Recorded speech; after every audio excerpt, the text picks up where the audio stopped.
Deputy Mayor bu Banjul muy Abdou Aziz Gaye mi ngi si line bi su ko defee ñu jël ko just maybe 5 minutes mooy dafa bëgg a wax moom si 𝒂𝒂𝒃 Square buñ bëgg gis nga sa toogu bi mu ngi nii bëggoon nañ nga ñëw yow tamit bokk si jotaay bi waaye nekkuloo si biir réew mi jamono ji but anyway Mr Gaye ñu ngi welcome to the programme bu fekkee yaa ngi may dégg ñu bàyyi la nga waxtaan nga nuyoog ñuy seetaan dem straight ci li nga bëgg a tontu mooy ci lu jëm ci wàllu Office of the President lettre bi nga xam ne jox nañ leen ko. Well, asalaamaaleykum my brother Garmi naka nga def. maa ngi sant bu baax. Just apologize Rex for not joining you in person because of other engagements I had. Yeah. So maa ngi nuyu sa panelist yi fa nekk yëpp suma brother Sabali Mr Kurang ak Mr Jeng. Okay. Ak my other brother. So sorry to drag you back a little bit. No but problem. I felt I should just call Tuti.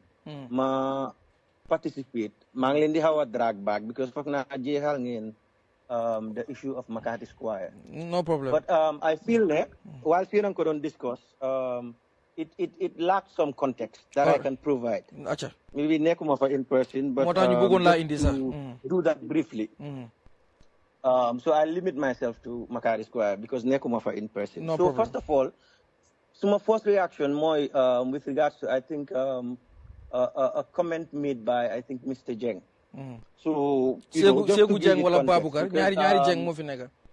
The letter that was received at the council with regards to this issue, ñu ngi ko received on the 11th of March.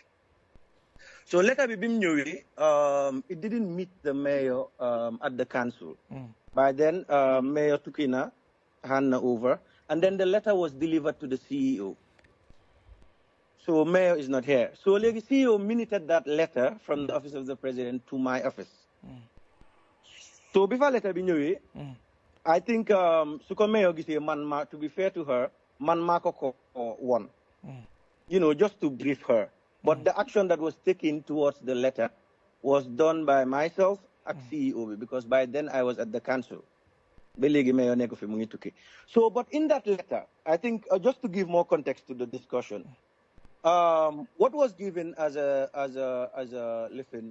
reason for the action that was taken by the Office of the President, man mo mahawa jahal.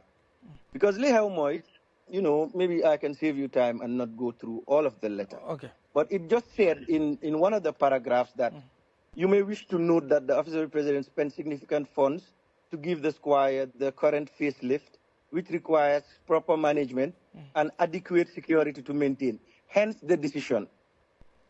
Right?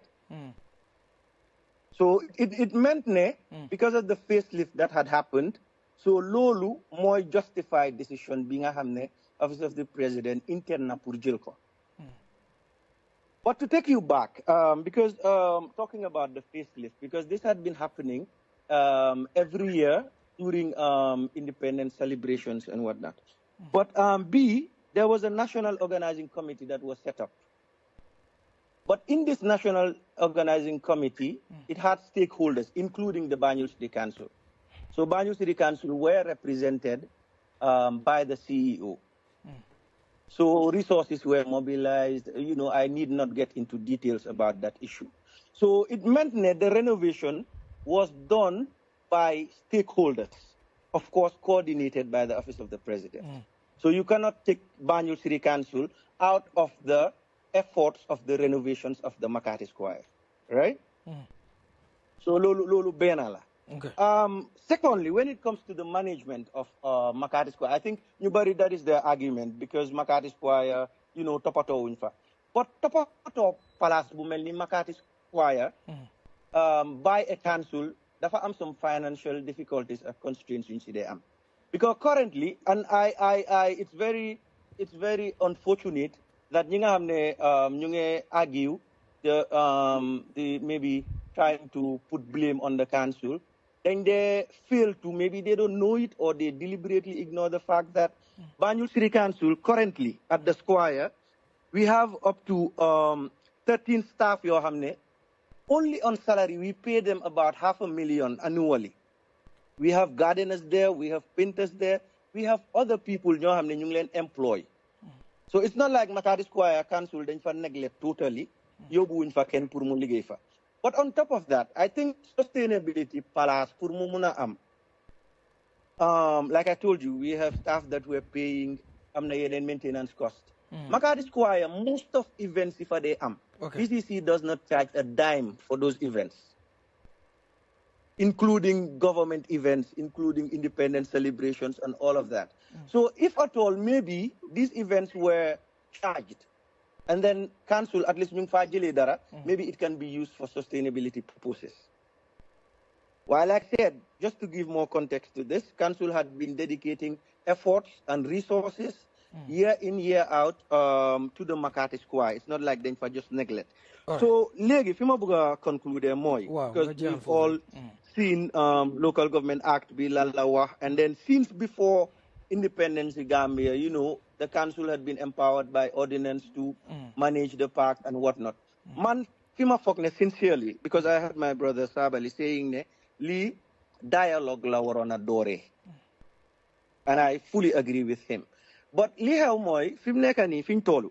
I think instead of putting blame on the council, because the council nyuntamit, sunsukande ko si act binga hamne mo monyu govern, it gave us the mandate to manage some of these parks and these other whatnot. So I think what the government should do is, in fact, even in their letter, they should have indicated, man lima don't expect, that maybe they are proposing for a joint management, at least for a start, of the square, but not to just solely grab it from the council and then, you know, hoping to manage it. But how?